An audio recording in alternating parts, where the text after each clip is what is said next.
এজন্য সফল জীবনের পরিচয় কি, সফলতা কিভাবে আসতে পারে, এই বিষয়ে আমি অল্প কিছু সময় আপনাদের সামনে কথা বলবো ইনশাআল্লাহ।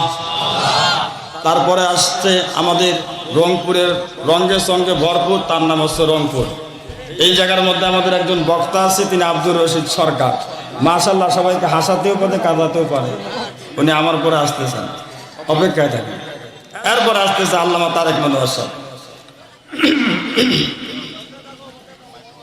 একটু তাকবীর দেন তো দেখি, লিল্লাহে তাকবীর। আরো জোরে দিতে হবে, লিল্লাহে তাকবীর, লিল্লাহে তাকবীর, নারায়ে তাকবীর। বাস, আমার আল্লাহ বলেছেন সফল জীবনের জন্য দুইটি গুরুত্বপূর্ণ বিষয় রয়েছে। জোরে বলতে হবে, কয়টি? সফলতার জন্য জীবনের মধ্যে দুইটি গুরুত্বপূর্ণ দিক নির্দেশনা রয়েছে। এর মধ্যে হচ্ছে পৃথিবীর অঙ্গনে মুমিনদেরকে দুইটি সংগ্রামে আত্মনিয়োগ করতে হবে।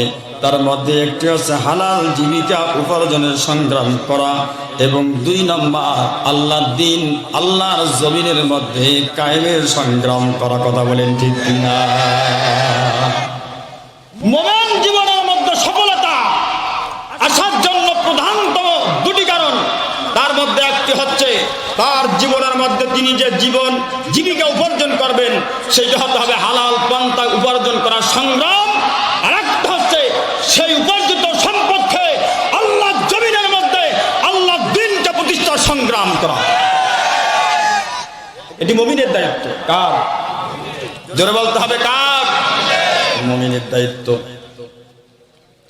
কিন্তু আজকে দেখা যায় এই পৃথিবীর মধ্যে যদি কোনো ফকিরকে আপনি জিজ্ঞাসা করেন যে ভাই, আপনার জীবনের মধ্যে সফলতা কি আপনি পেয়েছেন, কোন কাজ করলে আপনার সফলতা আসবে, ফকির বলবে বেটা এতদিন পর্যন্ত গঙ্গাচড়ার মধ্যে ভিক্ষা করলাম, গ্রামগঞ্জের মধ্যে লোকেরা কম কম টাকা দেয়, পয়সা দেয়, তা দিয়ে আমার সংসার চলে না। যদি রংপুর শহরের মধ্যে গিয়ে একটু ভিক্ষা করতে পারি, তাহলে হয়তো শহরের মানুষেরা 10 টাকা 5 টাকা দেবে, বেশি বেশি দেবে, আর আমার জীবনের মধ্যে সফলতা আসতে পারে। আমার জীবনের মধ্যে হয়তো তখন মনে করবো যে আমি সফল। আবার যদি কোনো সুদীজন শিক্ষিত ব্যক্তিকে জিজ্ঞাসা করেন, এলাকার মাতবরকে, ভাই আপনার জীবনের মধ্যে সফলতা কোন সময়ের মধ্যে আসবে, উনি বলবেন যে অনেক টাকা পয়সা সব কিছু আমার জীবনের মধ্যে আছে, মনে বড় শখ, একবার যদি নির্বাচন করতে পারি, কোনো রকম যদি চেয়ারম্যান কিংবা এমপি হতে পারি, তবে আমার জীবনের মধ্যে সফলতা এসে যাবে। আবার যদি এক শ্রেণীর ব্যক্তিকে জিজ্ঞাসা করেন, যারা বিরোধী দলে আছে, তাদেরকে যদি জিজ্ঞাসা করেন আপনার জীবনের মধ্যে সফলতা কেমনে আসবে, তিনি বলবে আরেকবার যদি ক্ষমতার মধ্যে আসতে পারি আমার জীবন সফল হয়ে যাবে। আবার যারা ক্ষমতার মধ্যে আছে তাকে যদি জিজ্ঞাসা করেন আপনার জীবনে সফলতা কেমনে আসবে, ওনারা বলবেন কয়েকবার তো ছিলাম, আর একবার যদি শেষবারের মতো আসতে পারি তবে আমার জীবনের মধ্যে সফলতা আসবে। আবার যদি এক শ্রেণী মানুষ পৃথিবীর মধ্যে আছে, এই মানুষগুলো বিবাহ করে না, এরপরে সংসার করে না, এরপরে সংসার ত্যাগী, এরপরে বিবাহ থেকে বিচ্ছিন্ন, এরপরে তারা লাউয়ের একটা বাঁশ নিয়ে, এরপরে একতারা দোতারা হারমোনিয়াম, দুগি, তবলা, খুঞ্জির, বেঞ্জা, acoustic drum, electric drum, keyboard, এইগুলো নিয়ে, পিয়ানো নিয়ে, তারপরে ডুগডুগির মধ্যে গান বাজায় আর বলে লাউয়ের আগা খাইলাম, ডোকা খাইলাম, লাউ দিয়া বানাইলাম ডুগডুগি, স্বাদের লাউ বানাইছে মোরে। আছে না নাই? ভাই এটাই আমার জীবনের সফলতার প্রধান কারণ। তাই নাকি? উনি আবার সফলতা ওখানে খুঁজতেছে। আবার যারা পিশাবগিরি করে তাদের সফলতা আছে, যত মুরিদ বাড়ে ততই তার জীবন সফল। ঠিক ঠিক না? কথা কেন? যত মুরিদ বাড়ে ততই তার জীবনের মধ্যে সফল। আসলে এরপরে আরেকজনকে দেখা যায় আমাদের দেশের সফলতা শেখানোর জন্য পড়া হয় ওলি আল্লাহদের জীবনী। তার মধ্যে বলা হলো এমন ব্যক্তিকে বাদশাহ ইব্রাহিম বিন আদহাম, তাকে বলা হলো আপনার জীবনের মধ্যে আপনি যদি সফলতা পেতে চান, আপনি এই সিংহাসনের মধ্যে বসে আছেন, গদির মধ্যে আপনি বসে আছেন, এইভাবে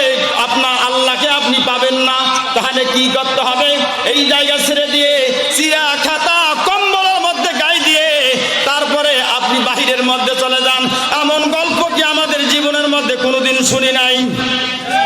যারা বলেন শুনছি কিনা? শুনেছি। এর মানে নিজামুদ্দিন আউলিয়ার গল্প আপনারা শুনেছেন। এর মানে এই দিয়া দেখা যায় মানুষকে সচেতন করার চেয়ে বিভ্রান্ত বেশি করা হয়।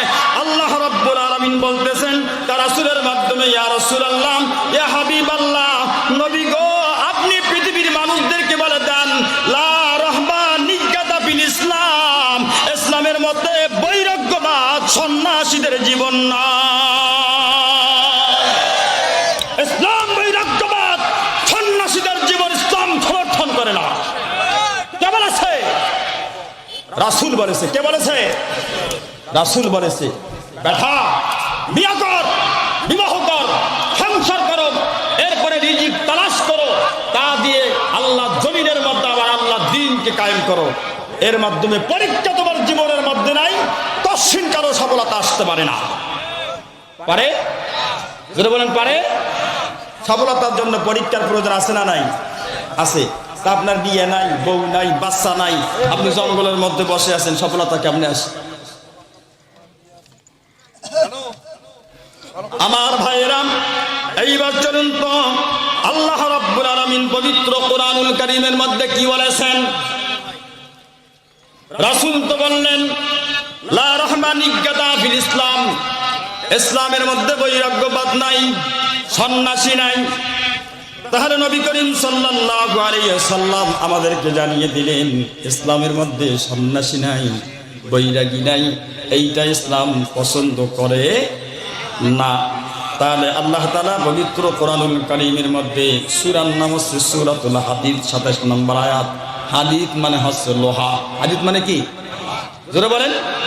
লোহা। হাদীদ মানে হচ্ছে লোহা।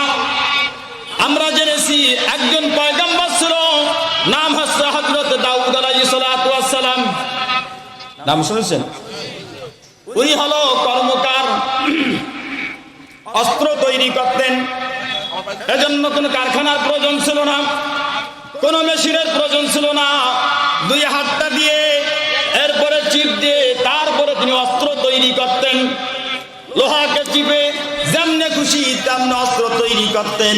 তাহলে তিনি যদি অস্ত্র তৈরি করেন আর বাজারের মধ্যে বিক্রি করতেন, কপাল ভালো, দাউদ নবী 2022 সালের মধ্যে আসে নাই। যদি 2022 সালের মধ্যে আসতো, অস্ত্র মামলা দিয়া দাউদ নবীকে জায়গা মতো গড়াইতেন।